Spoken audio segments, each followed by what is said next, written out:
Welcome to the Emotional Eating Unwrapped podcast. I'm your host, Alana Kessler, an emotional eating and weight loss coach for women looking to fall in love with eating, create healthy attachments with food, and lose weight sustainably.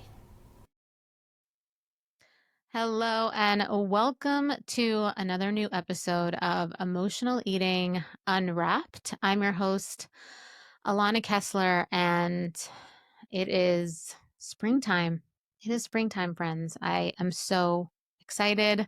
It is my favorite time of the year when the clock changes and, the sun is out for longer. I feel like more vitamin D for everybody makes for happier people, just in general. So I'm in a good mood. It's raining, but I'm still in a good mood because I am recording this at 7:15 p.m. and it is still very bright and sunny, which really makes me happy. So anyway, let's talk about what we're really here to talk about today, which is we're going to be talking about the identity crisis of healing.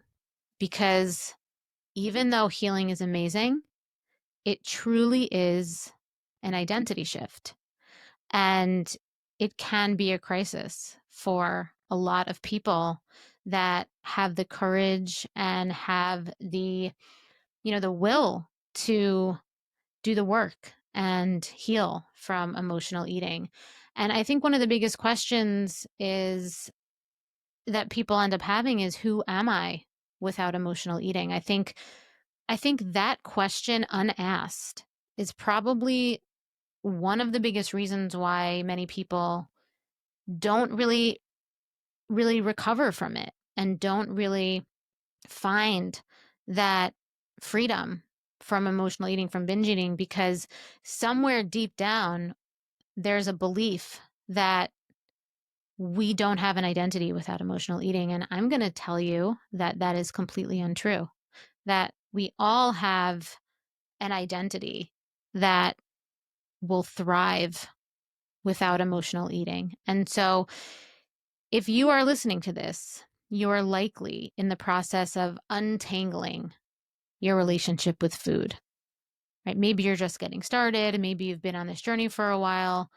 but no matter where you are, I want you to hear one thing: healing from emotional overeating, healing from binging, healing from obsession over food, micromanaging your plate constantly, thinking about your weight and just being worried consistently about eating. If that's you, healing that isn't just about what you eat.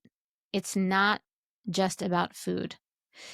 Healing that isn't finding a magic eating strategy. It's not finally getting the perfect meal plan.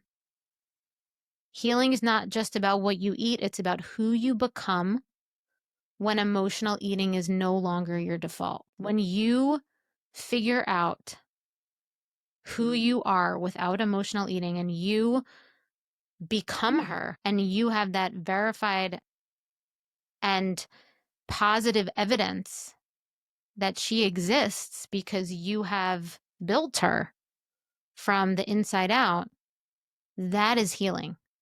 That is when you are healed.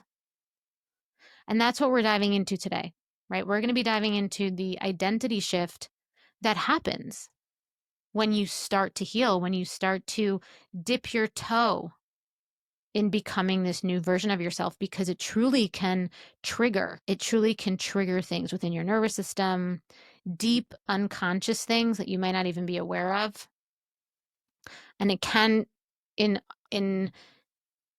some times feel like a crisis. Okay. And healing from emotional eating, like I said before, it's rarely about food. It's about what food represented for you. It's about the comfort, the familiarity, the safety it provided.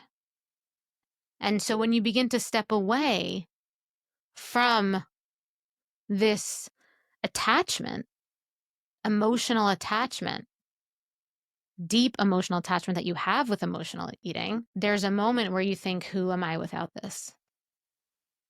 I've never worked with one person that didn't tell me that that was something that they were worried about, right? And normally it's because I have pulled it out of them, because sometimes we don't even know that that's a limiting belief, that that's a worry, that that's a deep self-worth fear. So if you've ever found yourself struggling with that question, if you've only heard the question for the first time right now, if right now is the first time you've heard that question in your mind, that you've ever reflected or processed that question, if you've ever felt unsettled, even as you're making progress, if you've ever noticed yourself sabotaging the positive changes that are happening in your body, in your life, in your mindset, just as it starts to feel real, just as it starts to work, you are not alone. And so today in this episode, we're going to unpack why that happens and why change, even when it's positive change, can feel destabilizing, and how we can move through this discomfort and we can come out the other side being someone new, being ourselves, but an optimized new version of ourselves, with a sense of empowerment. All right, so let's get into it. So the first thing I'm going to talk about is we're going to talk about why we cling to old habits. Okay, why do we cling to old habits? It's because there's a comfort of the known, right? Here's something that took me a while to understand. Even when something is hurting us, it can still feel safe. It could still feel familiar, and that familiarity breeds a certain sense of safety. And I know that might sound contradictory, because if emotional eating is making us feel out of control, if it's leading to guilt, if it's leading to shame, if it's leading to physical discomfort like bloating, why wouldn't we just want to break free from it as quickly as possible? Why? Why wouldn't we? And here is the answer. The answer is because our brains are wired to move towards familiarity over discomfort. And it is uncomfortable to change, right? The human brain is designed to seek certainty. So even if something isn't serving you, if it's predictable, if it follows a script that your nervous system recognizes, your brain is going to cling to it. And the reason is because even if it's uncomfortable, it knows what to expect. And emotional overeating, binging, for us in this community, it's predictable. It's safe. You know exactly how it will make you feel. Maybe comforted, maybe numb, maybe distracted from the thing you don't want to deal with. You know exactly how the cycle plays out. Even if there's a part of you beforehand that's like, maybe it'll be different this time, you know exactly how the cycle is going to play out. The craving, the eating, the relief, the guilt, the resolve to do better next time. It's a script that you have followed over and over and over again. Right? It's familiar. You know the food won't argue back. You know it won't reject you. You know it won't demand more from you.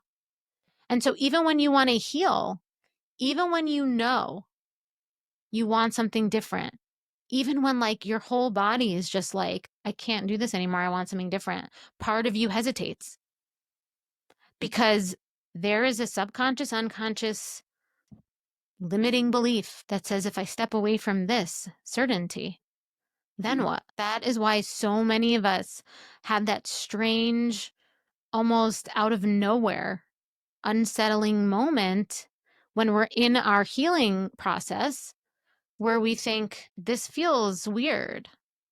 I should feel better. I'm getting positive results. I'm seeing positive outcomes. So I should feel good. I should feel better than this, but I don't. And the reason why you don't feel what you imagine that you were going to feel, it's not because you're failing. It's not because something's wrong. It's because your brain is adjusting to a new normal. And new is unsettling, even when it's good, even when it serves you. I remember what it felt like to be stuck in the cycle of emotional eating. I tried every diet out there, counting, tracking, restricting, but nothing ever worked. Food controlled my life, my thoughts, and I constantly felt guilty after eating. But once I learned how to heal the emotional triggers behind my eating and trust my body, everything changed. I stopped obsessing over food, the weight started coming off naturally, and I found real freedom in how I ate and lived. So, I created the Sober Eating year-long mentorship to help other women experience the same transformation.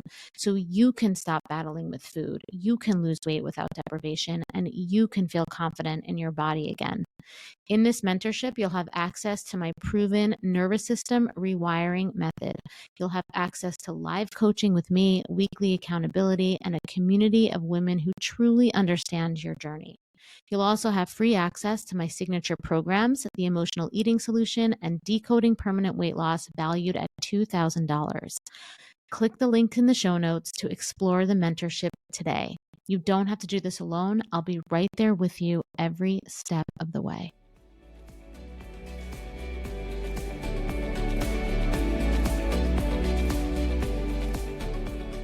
So let's now go into the identity crisis of healing. Specifically, that question that I said in the beginning, who am I without emotional eating? Because if emotional eating has been your go-to for years, and many of us in this community, it was years. For me, it was like 16 years. It's not just a habit, right? Building new habits. This isn't a habit. It's a part of your identity. And I don't mean it's part of your identity in a surface level way.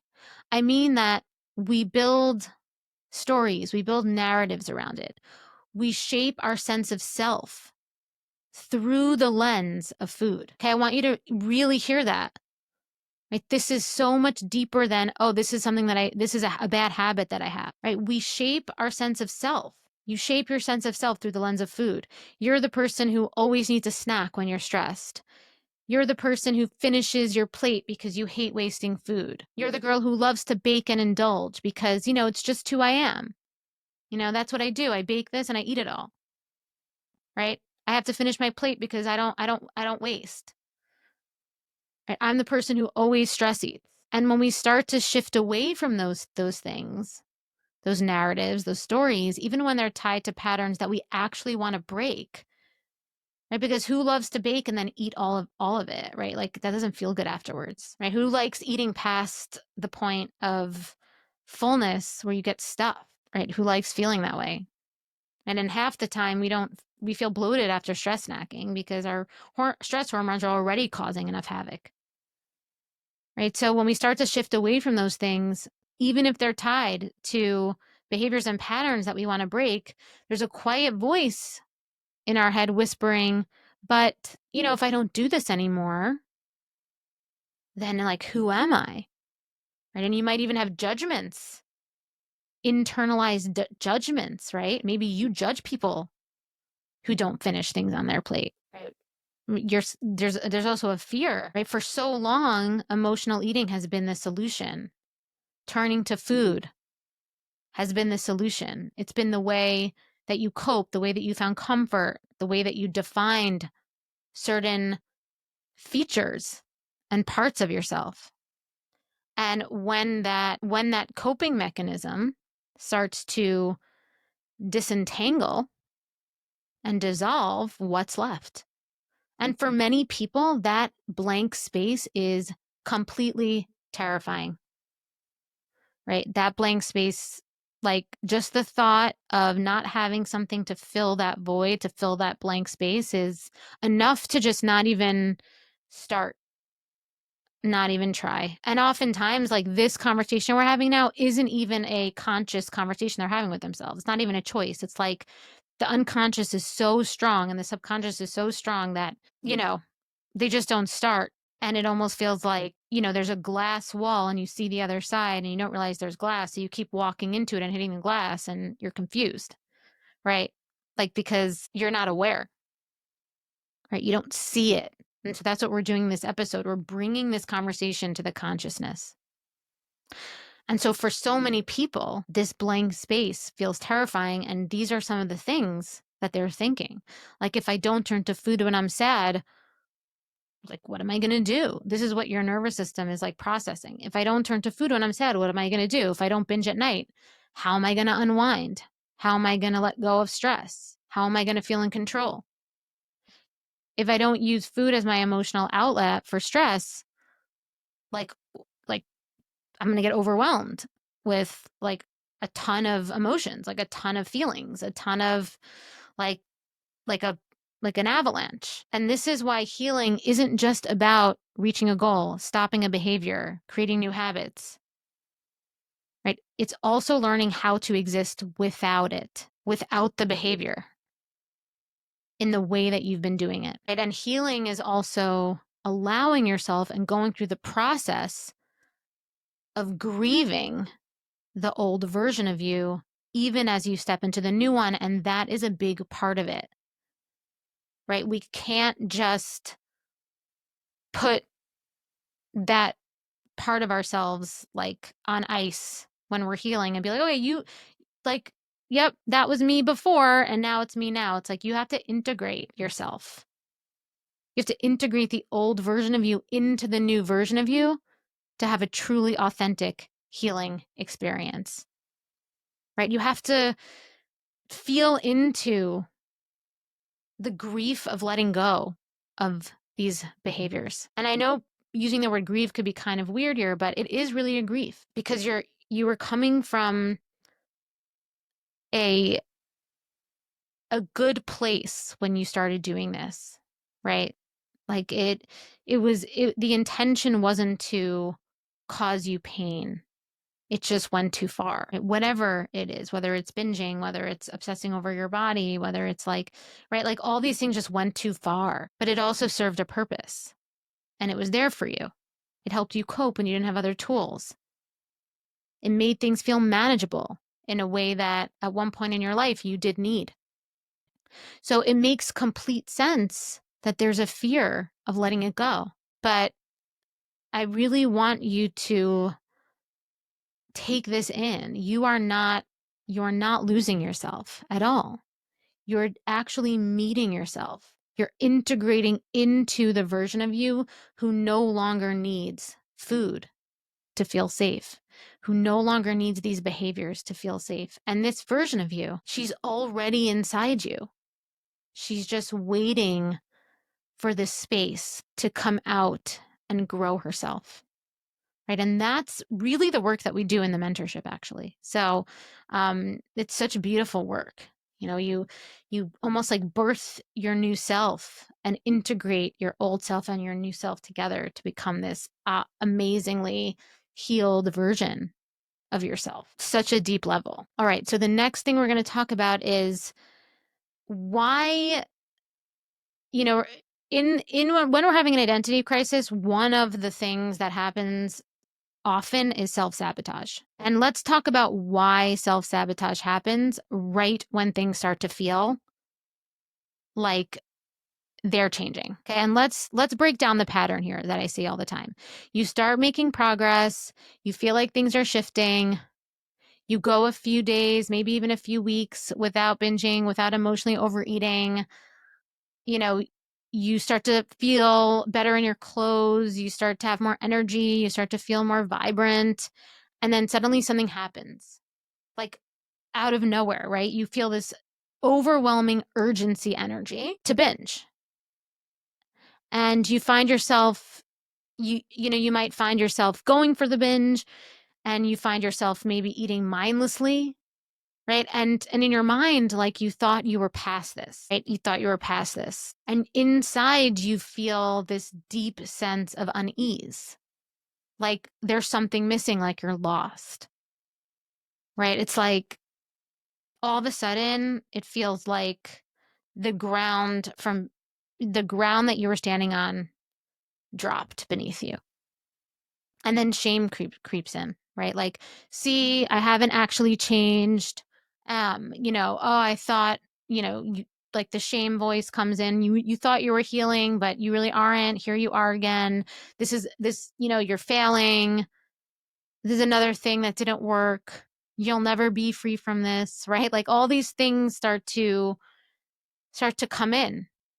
But here's what I want you to understand. Self-sabotage.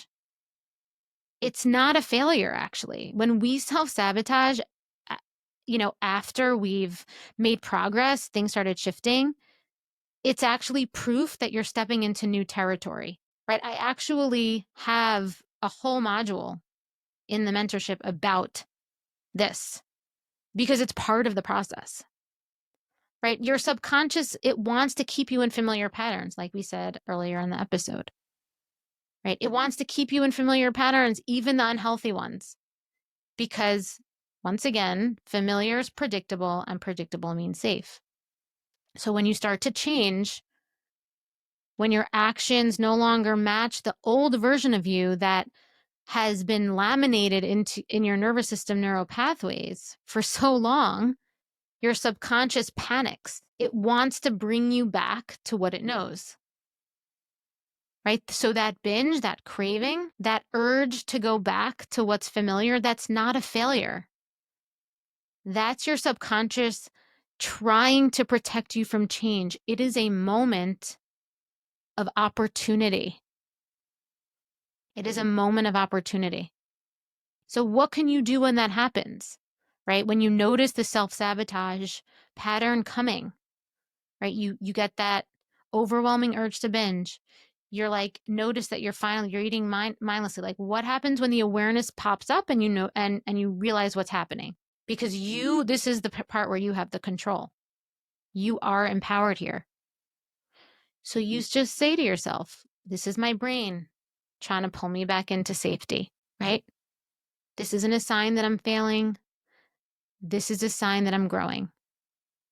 And instead of reacting from a place of shame or powerlessness, you breathe through it, right? You remind yourself, this discomfort isn't dangerous, right? I can exist without my old patterns. I can be safe without my old patterns. I'm not afraid of the empty space because that's where the new version of me is being birthed into, right? I don't need to run back to food. I can sit with this feeling and let it pass. And yes, I'm going to be honest, this will feel uncomfortable at first. In fact, many of the women in my mentorship will tell you, hopefully if you join us, that is a majority feeling that we have, that the women are feeling, especially in the first couple weeks, right? It will feel uncomfortable at first. But that discomfort, that is the space where the healing happens. Okay, so if this episode resonated with you, I want you to really remember this, that healing is not about losing yourself. It's about stepping into a new version of you who no longer needs food to feel safe, right? This is what we're doing, right? We're becoming. Okay, so thank you so much for listening today. As always, I'm wishing you an amazing week. Thank you to our listeners on Spotify, our listeners on Apple, our listeners on YouTube. Please like and subscribe. It really helps us in the algorithm, which is so important to get the podcast out to more people. So until next time, I'm Alana, and thank you for listening to Emotional Eating Unwrapped.